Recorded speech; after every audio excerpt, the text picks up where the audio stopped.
Birgina noto'g'ri rasmiylashtirilgan sovvaraq faktura katta jarimaga sabab bo'lishi mumkin. Bilasizmi nega?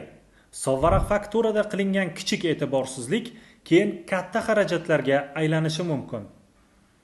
Ayniqsa, QQS dan ozod qilingan tovar yoki xizmatda QQS ko'rsatib yuborilsa yoki QQS to'lovchisi bo'lmagan yetkazib beruvchi sovvaraq fakturada QQS ni aks ettirsa, bu xato javobgarlikka sabab bo'ladi.